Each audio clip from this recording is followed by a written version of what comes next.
Känslor strålningar när november Jack Frost nipping at your nose. Your dark heroes being sung while we're show. Hello and welcome to Drive-In Double Feature. I'm Ryan. I'm Nathan. And this is the podcast where we talk about two movies a week every Tuesday and Thursday. But before we get into anything, we have a Patreon over at patreon.com/Drive-In Double Feature podcast. Just a couple of fun conversations where we have some good times, roast each other's opinions, just slapping each other on the back, having a good time. So I can't recommend it enough. And but today we're going to be talking about 2012's Love at the Thanksgiving Day Parade, directed by Ron Oliver. First off, Nathan, happy Thanksgiving. Happy Thanksgiving, Ryan. I can't believe it. That's what's nice. We will always have a Thanksgiving Day episode from now on.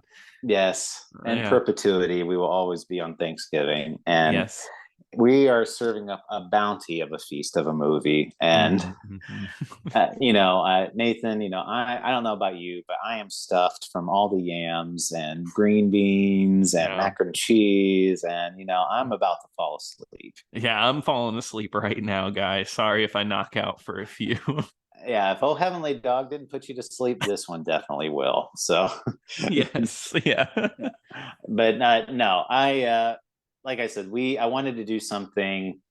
I was hoping it would be a lot more Thanksgiving themed, but it's not at all. It's pretty much Christmas.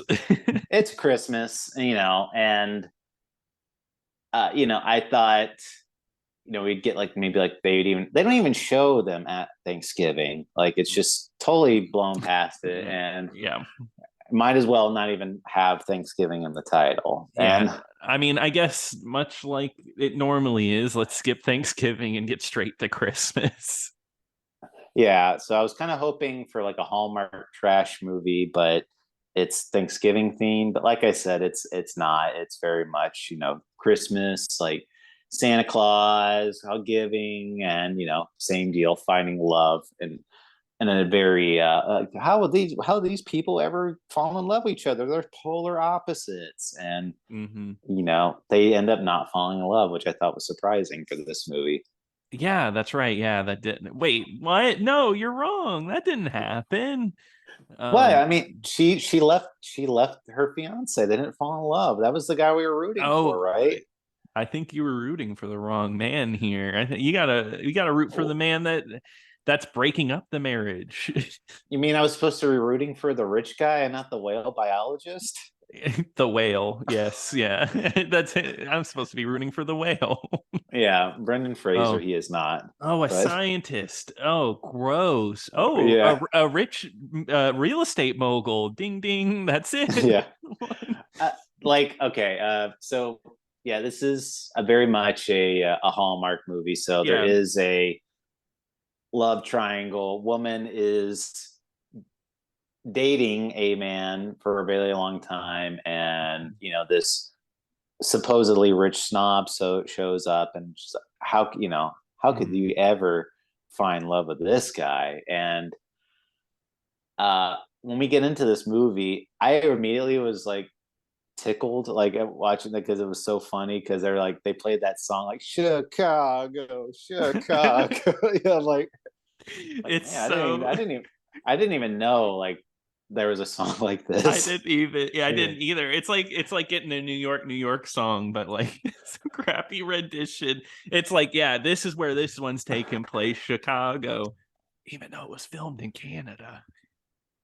The funniest thing about this movie for me is, it's like the classic trope you've seen in other movies where they're like New York is a character in this movie, and it's like they show New York scenery, they do New York things, and it's like in this movie they try really hard to do that with Chicago. Like it's like the woman, part of her personality is that she's obsessed with Chicago. Like Chicago history and facts like on a Rolodex.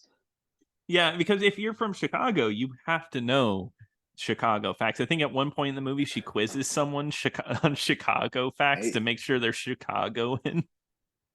Right. Well, because like it's the rich snob she does that too. Yes, and yeah. Because like at first, he shows up, and what was her like actual job title? She was like she worked. She's just one of the main people that works for the parade, right? And I guess she's Right. not a volunteer because she gets money. So she shows up, like her first scene, she's at a school, and like again, that's like she's giving a history lesson about the Chicago Thanksgiving Day parade. Like they make such a big deal about the Chicago Thanksgiving Day parade. It's like, because that's obviously like the Thanksgiving Day parade. I'm thinking they're going to talk about the New York thing, the Macy's Thanksgiving Day parade. Yeah, yeah. And I'm thinking that that's going to be like a central plot point. That's going to be the setting. And it's so in the movie Chicago, I'm like, yeah, the Thanksgiving Day parade, and I'm like, I'm thinking it's probably like this rinky dink one or what, and yeah. But the history lesson that she's giving, like, the first Thanksgiving Day parade was in 1920 or whatever, and then the funniest part is like, so this movie takes place in 2012, as she says, the first time it was televised. So when she says that, Macy's Day Parade has been on TV for decades. Yes, like probably like almost a half a century or something on TV, and she's like, the first day it was filmed, 2007. Whoa. and it's like this, she's at this school for children, like, and it's like these little like kids. She's like, you guys were probably toddlers back then. And which is yeah, no, I think it's so funny. I actually looked up this parade, by the way. I went to the official website and everything. When you open up the website, you want to know what it says? It says voted the number. Page not found.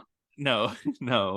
It says voted the number 2 Thanksgiving parade in the United States. So it's number 2, and it's proud of it because I mean you can't beat Macy's. Like, yeah. Why would you? We're the second best parade. If you can't make it to Macy's, there's us. Chicago's not that far away. You can always like go the other direction. But yeah, so the whole deal is it's centered around the Thanksgiving Day parade in Chicago. She is one of the organizers of it, and she's not only obsessed with Chicago, she's obsessed with Christmas too. And she loves Chicago so much, like that when she first meets her love interest in this movie, she they notice like a building is being bought out by this group. And she's like, oh, how could they do this? Like, this building is a historical landmark. And the rich guy comes out. She's like, oh, you're the one buying this? He's like, yeah. He's like, this is a really old building, and we're gonna refurbish it and like actually make it usable for once. And it's like, no, that is a landmark. You should not even touch that. And he's just like, oh, okay, lady. Like, because I guess it was like a library or something. Yeah, she said, point. I bought my first Nancy Drew there, my first Agatha Christie. Yeah, and then he throws out the line, well, nobody buys books anymore. They download them. Oh yeah, and that gets her in a little tizzy, a little bit of a fit. Am I wrong, or it's like she is? I mean, it's a Hallmark movie, so of course the main woman's quirky and a little over the top, but she's lovable because of it. That's exactly the archetype here. She's going way over the top.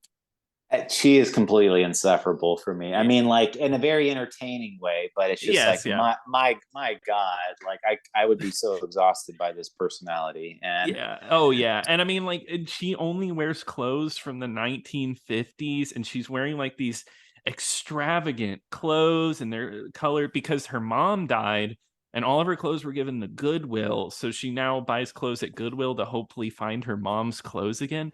What is that plot point? A crazy person thought of that. That's why I thought that too. I was like, what insane person would think that? Yeah, that's a red flag. This guy's gotta stay away. I thought, which that's the last time it's paid off, other than she does quiz her fiance later about it, but I thought the payoff was going to be like he finds a jacket at Goodwill and be like, and finds like her mom's name sewn in it or something like that. Is this your mom's name? Oh my god! I thought that was going to be the payoff, but there is no payoff. No, it just happens at like the end because she has a fiance. Well, they're not even her whole deal, and I think it's so unreasonable, even in Hallmark terms. She has a marine biologist boyfriend that's away for years, and he never has proposed to her, and she is just so mad at that. And then when they finally meet up to get married, and she thinks he's proposing, he doesn't, and she gets pissed, like angry, and he's like, well, you know how I feel about marriage, I don't really want to. And I'm just thinking, why didn't they speak about this? You should have talked about this. That's the only way to solve this. Well, because they've been together for 5 years. Yes, and they say they've been dating for 5 years. So I cannot imagine marriage did not come up at one point in this conversation like that. And or if it did, and he says, that's how I feel, she just was like assuming he just got over like I being married. And so either of them can't communicate, or she chose to just ignore that fact. But regardless, that's a plot point there too. But the reason we get the couple together, like, and they have to kind of mix up is, like I said, she's organizing this parade, and turns out like he's on this board, and they have to, or like he's part of a financial group or something like that, where that he has to figure out, is there any cost-effective way to like save money on the parade? And she's so outraged by that, and she even like brings up the fact to her boss, like, did you know that he bought that building, like where I bought my Nancy Drew book, like. And the guy's like, what are you it's like that building created 300 jobs for people. And just and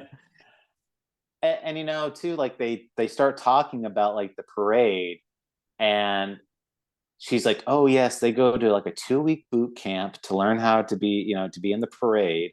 And he's asking some pretty reasonable questions, like, how much is all this costing? And because this is like the thing I'm thinking of, like trying to think analytically, is like, how much is this costing taxpayers? Like, exactly. And it's a free of charge. They don't pay any of the businesses that make money off of the parade, nothing. She even, like he said, well, maybe we can charge admission or whatever, and she's like appalled that he would even think that. And it should be just for Christmas. We love Christmas. But she says they're all volunteers. I'm like, yeah, they might be all volunteers, but they still need money to like supplies for all this stuff. So it's just ridiculous, like doing that. But they have their back and forth or whatever. But going back to the boyfriend, he's away during this whole time, like you said, and so they're just communicating over video chat. And at first it's like he seems like a pretty nice guy.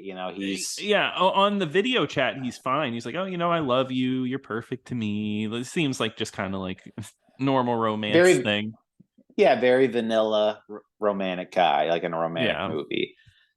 But I mean, the one thing, like he self-publishes a book on whales, and he gives her a copy, and he's just asking for her opinion on it, and she is just so bored by this whale book, and like she tries to read it, and she's like, oh, it's good. And so I'm like, I don't like, are they just trying to show they don't have similar interests or what? Like, or because he wasn't being pushy about it at the time. And so I don't know what they were kind of angling for there. And other than like when I heard the part I did hear though is like he's like, oh, my mother really loves it as well. And I'm like, oh, okay, they're gonna turn him into like mama's boy type of guy. And he Yeah. does. And then when he does actually show up, because she even says to like the rich guy, oh, me and my boyfriend are so in love right now that he's gonna propose to me like when we meet, and you're gonna like let's even make a bet on this type of thing. Mhm. And uh they it turns out that when he does show up, he's like a total dud, like Yeah, just forces her to carry his suitcases and doesn't let everything. her have any voice in this matter at all, like Mhm. insults her to her face, like Yeah, yeah. They go to their pizza place, and he doesn't even pay attention to her. He's on his computer working. Oh, what a jack off. yeah. And it turns out like he was she kept saying like, I'm going to ask you a really big question, like it's coming up. Yeah. And she's assuming it's going to be a proposal. And it was he wanted her to live with him on a boat for 2 years. And that's the other plot point. She has a phobia of boats. Yeah, they take good time for this one, where even the boat ferry driver hates her and kicks her out of the boat. I didn't understand why that was even like needed. Like I was totally fine with there being like, okay, she doesn't want to live on a boat for 2 years or Yes, whatever. Like yeah. I would have been enough. Other than, no, she's afraid of boats. That's it. And he's just not understanding. He wouldn't take the time to rent out a boat that's probably costs a lot of money to get her onto one. Really quickly, can we take an aside and talk about how she wore the Jackie Kennedy assassination outfit at one point? Yeah, she Well, did. and I was so surprised by it, and no one mentions it. She just wears it for a couple scenes, and it's like just a costume thing. I don't know. Is she that But quirky? still got blood on the jacket. Yeah, somehow it was at Goodwill. I don't know how it got there Jackie unwashed. Jackie O didn't want that in her house after that day, so she donated it to Just Goodwill. yeah, but went to the Goodwill donation center. No, I was just like, wow. Someone working on this movie had to think like, yeah, this is the exact outfit. I don't know. Maybe they just thought it was funny, and it kind of was.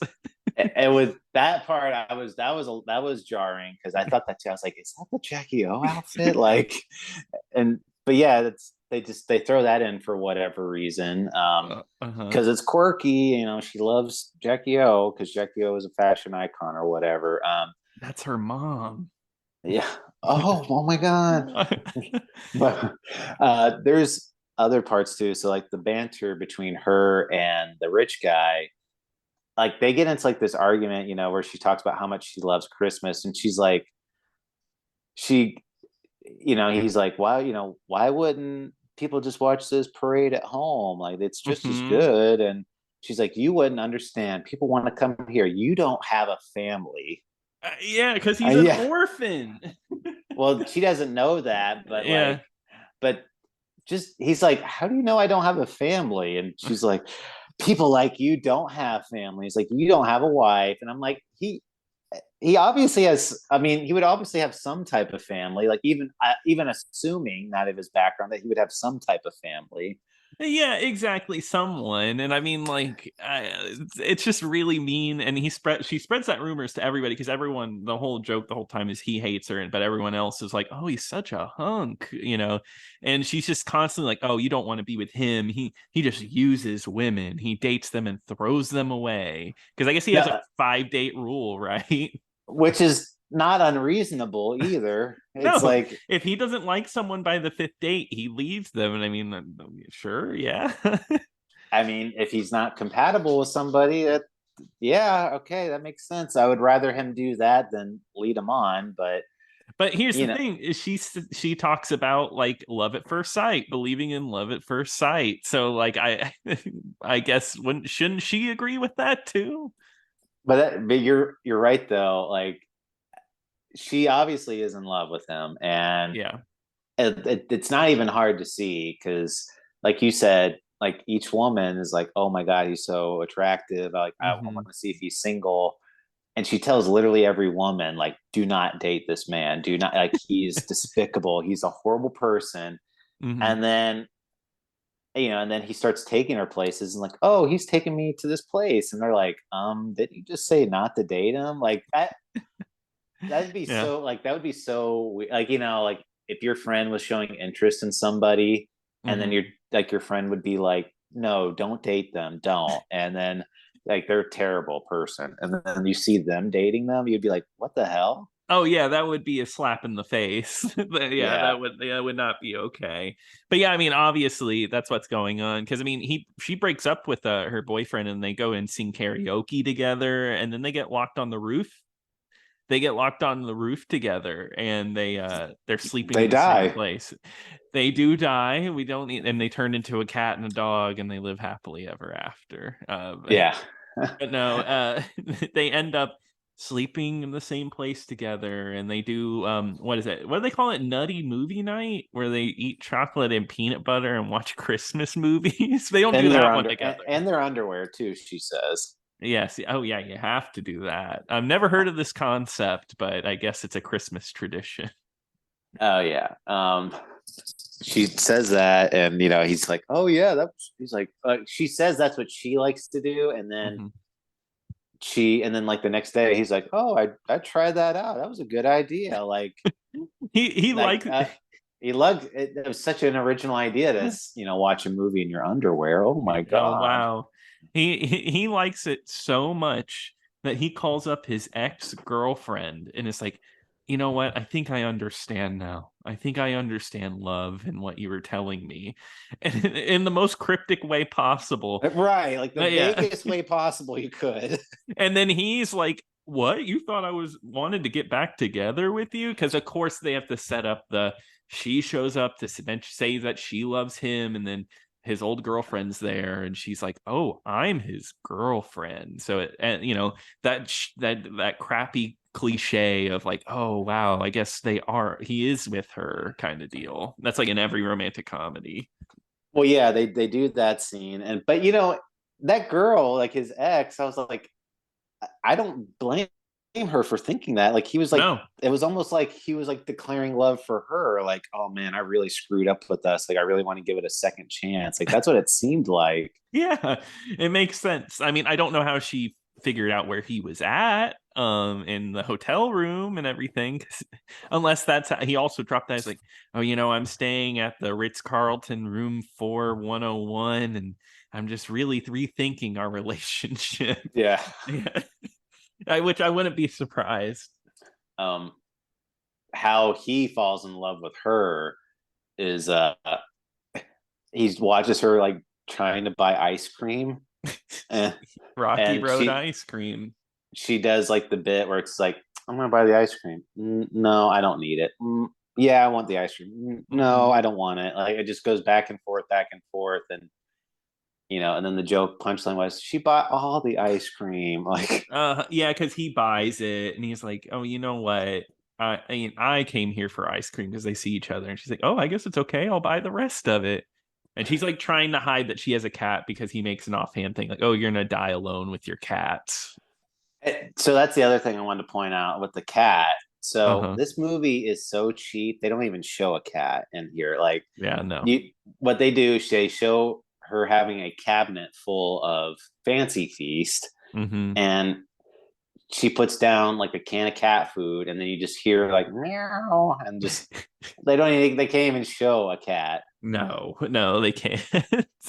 And I mean, but they had enough money to buy these crappy cans of cat food, I guess. I Um, guess but they no, got the dollar store cat food. but yeah, I mean, this movie was definitely made on the cheap. I'm pretty sure all that Thanksgiving parade stuff is just like the B-roll footage because anytime she's in the crowd of the parade, it's only like a few people standing there. Where like the stock footage, it's like really busy. Yeah, Yeah. I mean, very obviously cheap on this. Like the one cutting measure was she made a joke, or not a joke. Like she said to the to her coworker, like, "Oh, he's taking me to a Bulls game." So you're thinking it's the Chicago Bulls that she's going to Uh-huh. go to. He's taking me to a Bulls game, and it turns out that he took her to a high school a high school game. And it was like, "Oh, it's the Norfolk Bulls." The thing I thought was bizarre about that was that they had a kiss cam at a high school game. Like that would be so weird. Yeah, no, I don't think that's okay. I like how it's introduced as like I think Henry is his name is talking to her. He's like, "Oh yeah, that's a kiss cam. They do that now." And like guess what? They do kiss cams. That's like a newfangled thing we're doing. And that's been a thing. Yeah, but like they do that at major sporting events, Yes, yeah. not Not at the not a high high school. school, not a high school gymnasium. And Yeah. Um and of course they kiss, and they're like, "Oh, fine, I guess we'll kiss, ha ha ha." And then that mhm, it's a big romantic moment, and mhm. uh, It's really beautiful. but yeah, I cried. Mhm. Um, the but she does when she sees the girlfriend, she settles for her old gross scientist Oh, boyfriend. dang. Like I can't believe it. Even Like, accepting his marriage proposal. Wow. Could you yeah, I imagine mean, marrying that? why would somebody care about whales when they can just care about money? Yeah, exactly. Oops. Yeah, why not tear down old historical buildings and replace Yeah. them? Well, I think turns out. Oh, go ahead. well, isn't that the joke? Is he's like, I'm thinking about changing the name of the book to Whales. What are they good for? What is Yeah, this movie's agenda against whales? but yeah, it's just a dumb joke. Yeah, yeah. Yeah, this movie does not like whales. I know Yeah, that, no, no. and I'm glad Brendan Fraser changed it for everybody. Now people like whales. Yeah, now you can't make fun of a whale. We could never make that joke. Never. Mhm. Um, I, I, I do like, this guy is so clueless about this woman. It's like they're almost strangers when they meet because Yeah. I like when they're in this last scene because she's like, "Why do I like to wear old clothes?" Because you're quirky. And well, why do I like to eat it? Because she has this big reason because her dad's a cop and he killed a burglar or whatever, Yeah, like at a at pizza a pizza. place. Yeah. Yeah. And it's not even Chicago deep dish. They didn't even like take because it's not filmed in Chicago. They couldn't take the time to actually do a Chicago deep dish place. It's just like a crappy looking pizza. Yeah, the pizza didn't look good. It was No. kind of like a deep dish, but it wasn't like the authentic deep dish. No, no. And they took a bite and like, "Oh my god, it's the best pizza ever made." And then just, but yeah, and Yeah, yeah. he just says like, "Oh, I thought you just like pizza, babe. Well, yeah, that's why you like the restaurant." And anyway, they finally come to the realization, and they get together. Hmm. It's a big romantic moment. Everyone's happy. Yeah, yeah. And they fall in love. Oh, there's this whole plot line in the movie where they can't get a Santa because she has like an ideal Santa. And guess what? The rich man, he dresses up as Santa, and then she thinks it's so perfect. Well, and then she finds out too at the end of the movie, like she said, like she runs over to that building and she sees a sign, and it's like, well, so wait, what's this new building going to be? Oh, well, they bought it out. It's going to be turning into an orphanage. Like an orphanage? It's like, yeah, didn't you know he's an orphan? Like, Oh my what? God. Yeah. It's so silly. It's weird. These Hallmark movies I can't hate all that much. They're just kind of fun and like just like in their own crappy way. It's not good, but it's at least enjoyable. I totally get why somebody would like a movie like this. I mean, Yeah. it's you know, you watch it, like we've said it before, it's a very very low stakes movie. You already know what's going to happen by the Hmm. end of the movie. You could pretty much predict beat by beat. You just kind of hope for that these characters are interesting enough. And like I said, even though I found the woman to be insufferable in this movie, it was still pretty entertaining to like see Hmm. how odd and just like these left turns that they would just take with the with with her personality. Hmm. And I could see why people would like it. It's if you love Hallmark movies, you probably would like this one. Honestly, I mean, Yeah. I was entertained enough to sit through it, and I was like, you know what, that wasn't terrible. I know, I agree. I actually don't think it was that bad of a movie. Would I recommend it to someone that doesn't watch Hallmark movies? No, but you know what? If you're in the mood for something dumb and Christmassy, this is fine. I think it's a completely fine movie. I've got a fun IMDb trivia fact here. Oh, please. Yeah, if you listen to the background music, it reminds me of the background music in the Matt Helm films of the '60s. Wow, great trivia. It reminds me. Yeah. Well, It sorry. says me. No, it says it. I just inferred that it says it reminds of the background music. So it's even worse. I didn't want to make him look too stupid. But yeah, could you? I hate IMDb trivia sometimes, but 4 people found that helpful. And you know what? I'm adding on. You know what?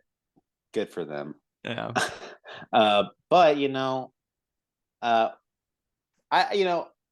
we're not the only ones that like this movie. Really? I Okay. yeah.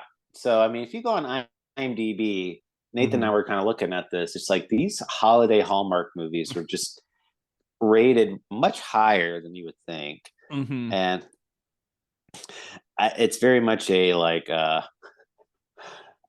a love fest over there. To be fair, and Yes. there's so many 10 ratings for this movie. Here's one. This person gives their ratings. They give their 10 out of 10. They list each reason and why they put it there. So Okay. 1, good casting. The leads are not only attractive, they become more appealing as the movie goes on. Oh, wow. Because they take on the roles so well. Good chemistry. They have that natural style. Uh-huh. Mm-hmm. Cute soundtrack reminds me of Disney's Pixar's Up. And What? think Russell and his quest for badges. What? What? Nice character development on the leads, makes you feel with them. Sweet little backstories. Yes. Yeah. Wow. This person's really breaking down this plot better than we could. Hey, you know what? Love the costuming. Suits on men make them more handsome and oh so classy. I love the vintage on Reeser. This added so much more character and tied in well with the plot. Yes. Hey, and if you thought this was cheesy, this person says not too cheesy. Although Yes. I named my daughter Noelle, I'm glad that the I'm glad they didn't name. I'm glad that the main character in the movie wasn't named Rudolph, Chris, Holly, Sandy, Jingle Bell, or even Noel. Here's the thing: if you watch a lot of Hallmark movies, I bet you that's actually probably really true. Overall, it's super cute. It gets even cuter every time I see it. Oh boy. P.S. I think I love this movie because the leads are like the Windows 8 version of Me and My Awesome Husband.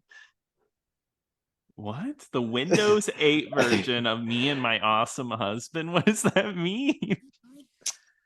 Merry Christmas. Every day is Christmas when you have Christ. Yeah.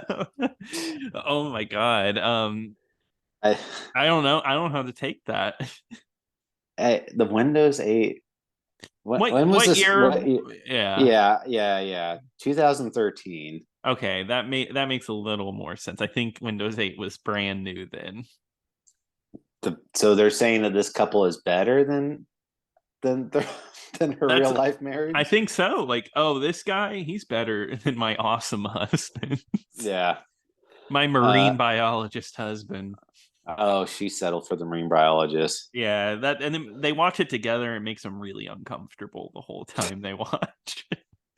But it's very. I mean, you can find more on there. I mean, I could spend here reading them all day. But it's just people outwardly like they getting on the rooftops to yell how much they love this movie, talking about how quirky and cute it is, and how her buying dresses is such a neat little idea. I would have never thought of that, they say. No. So they're right. I wouldn't have thought of that either, because I wouldn't think no sane person would put that there. But Yeah, you know I what? don't. To each their own.